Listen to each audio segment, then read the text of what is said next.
So my first instinct when I think about this topic for today's BU 365-day challenge is I want to hide behind a mask. I don't want to talk about it. And that helps me to know that it's something I need to explore more and understand more about myself. Why does the topic make me feel uncomfortable? So today's topic, welcome to day 174 of our BU 365-day challenge, to do one thing every day that improves us.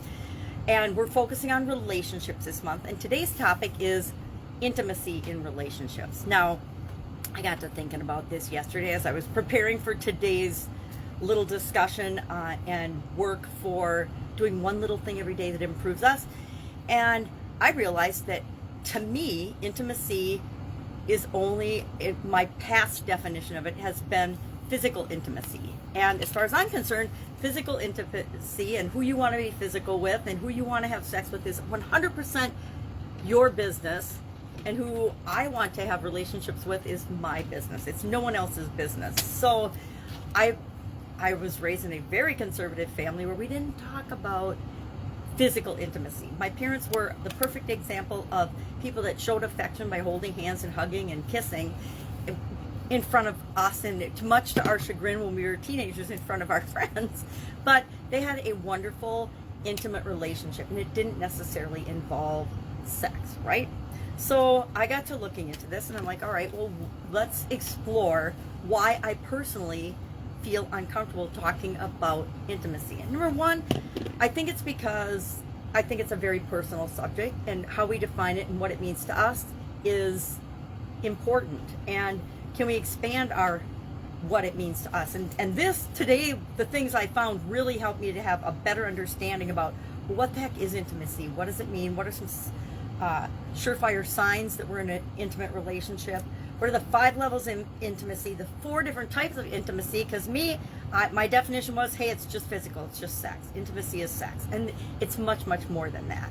So today our action item, just to get it out there right off the bat, is we're gonna look at and think about what intimacy means to you. What does it mean to you?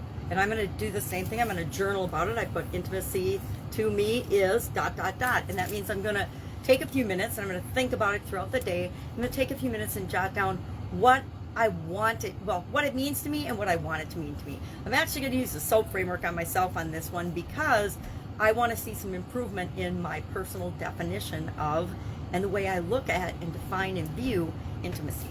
So let's talk about what intimacy is. According to the internet, I don't remember what source it was, I just Googled it. It says, intimacy is in a relationship is a feeling of being close and emotionally connected and supported. It means being able to share a whole range of thoughts, feelings, emotions, and experiences that we have as human beings. So to me, that says we get to be ourselves and all of ourselves with the other person. Now, with respect to intimacy, I guess it could apply to your relationship with yourself, but let's assume it's with another human being. Let's just assume it for this discussion's purposes. So what are the 4 types of intimacy? And this is where I was getting hung up.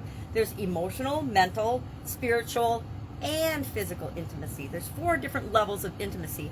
And I guess, I don't know why I've never thought about it before, because that's similar to the life framework. Intimacy impacts every area of our life and existence, not just our physical.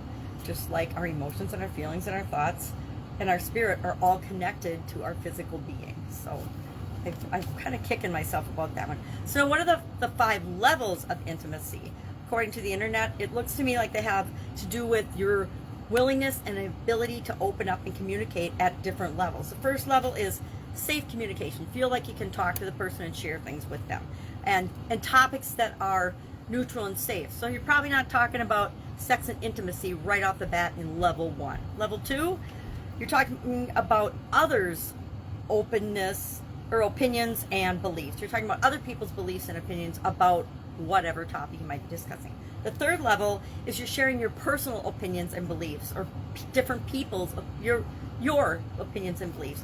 The 4th level is you're sharing your feelings and your experiences, and the 5th level is you're talking about your needs and your emotions, right? So it's just a deeper level of communication and a more personal and more personal level of communication.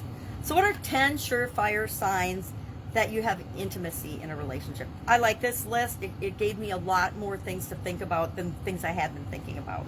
So number 1, you establish a strong sense of trust together. Number 2, they're committed, or you are committed to getting to know the other person inside and out. They're committed to knowing you inside out, and you're committed to knowing the other person inside and out. You can be vulnerable around them. Number 3. Number 4, you feel accepted in every way possible. Number 5, you can rely on them when things go wrong or times get tough.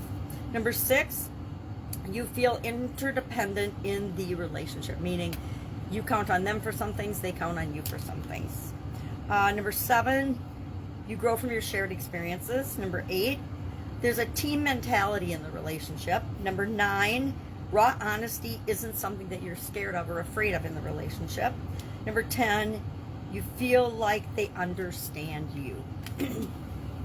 Now, maybe I personally have a problem with intimacy because a lot of those things were lacking in my marriage for a lot of years. So, our action item today, just think about intimacy, and then if you're brave, share in the comments below what it means to you. Maybe what it means to you after you think about it today. Like I said in the beginning, to me it just meant sex. And maybe I think sex is a really private thing to the people that are having it, and it's nobody else's business, is why I feel nervous talking about it. Share in the comments below your thoughts. Any questions, hit me up. I may or may not have the answers, obviously. With respect to this particular topic, I can only say based on my own personal experiences. And I will be with you tomorrow. Have an absolutely amazing day. I don't know what our topic is tomorrow. I didn't look ahead. All right. Have a great day. See you tomorrow.